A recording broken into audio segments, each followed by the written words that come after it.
and today I am reviewing the Broadway revival of The Who's Tommy, with music and lyrics by Pete Townshend, book by Pete Townshend and Des McAnuff, additional music by John Entwistle and Sonny Boy Williamson II, directed by Des McAnuff, and choreographed by Lorin Latarro, running at the Nederlander Theater at 208 West 41st Street in New York City.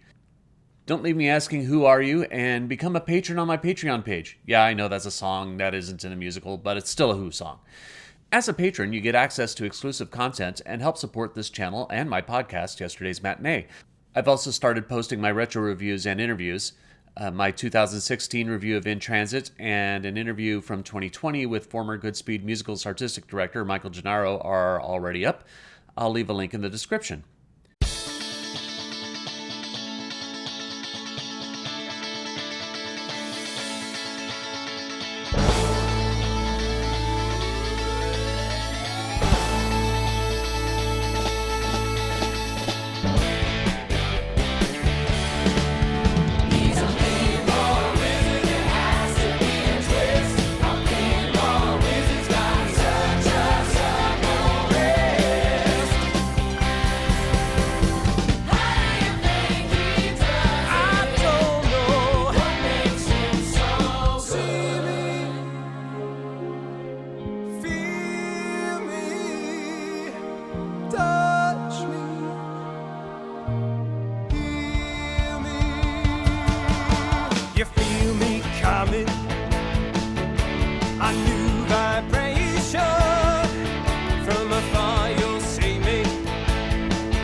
The Who's Tommy is a show I have mixed feelings about, and Des McAnuff's vision for this production only complicates matters.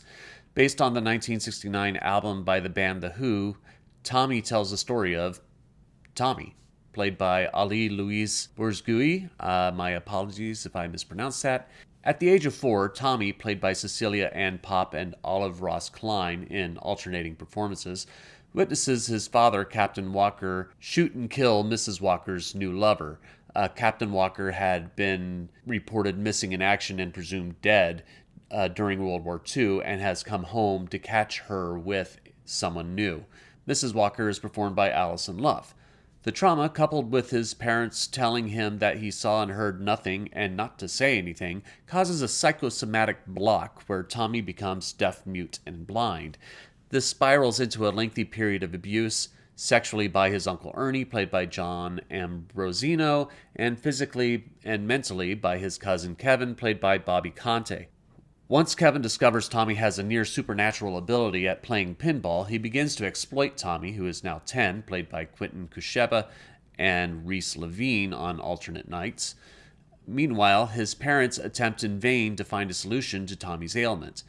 Tommy was initially a concept album conceived by Townshend as a sort of rock opera before anyone knew what a rock opera could be. Since then, there have been stagings of it, including the Les Grands Ballets in 1970, the Seattle Opera in 1971, and a 1975 film. Fast forward to the early 1990s, when the album gets the full-fledged adaptation for the Broadway stage. We are in the middle of the MTV generation, and the musical should be viewed by the audience as a product of that artistic revolution. What I mean is, the book for Tommy isn't like most book musicals. There's little to no exposition between musical numbers to tie the scenes to each other. Often we have to intuit how one moment in the musical leads to another. For example, though Acid Queen to Pinball Wizard are two of the best and renowned numbers in the show, the transition from the former to the latter has no explanation and feels extremely janky. Moments like this make Tommy's book difficult to embrace. But if we incorporate the MTV generation point of view and watch Tommy as a live-action, long-form music video, Tommy oddly works.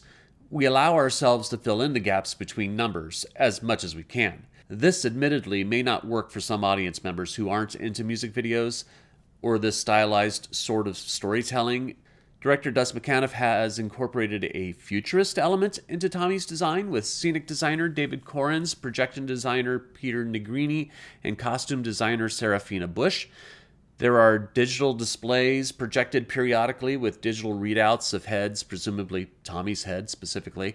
At the top of the show, a projection reads, "In the future," and the ensemble members on stage put on these silver headpieces, and there are also ensemble members that wear silver ball masks. The intent doesn't clearly read.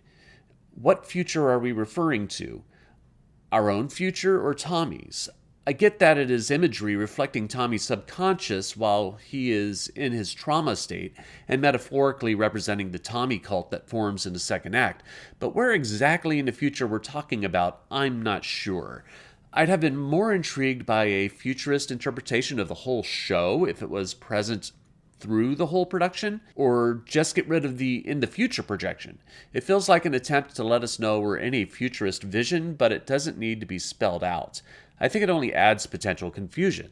This production isn't as erotic as others I've seen. The Isle of Dogs is not as explicit as I've seen before, and the rape by Uncle Ernie is toned down.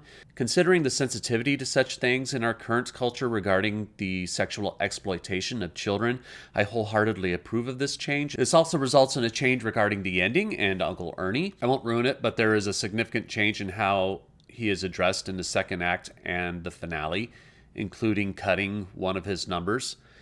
You may also agree with it or not, depending upon how you feel about the show's themes of forgiveness.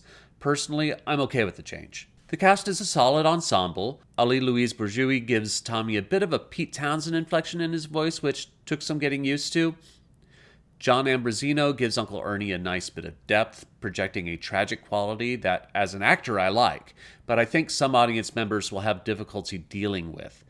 Bobby Conte is appropriately disgusting and sleazy as Cousin Kevin. Christina Sajuz's Acid Queen is a bit subdued, but not in too negative a fashion, as she still sings the hell out of the song.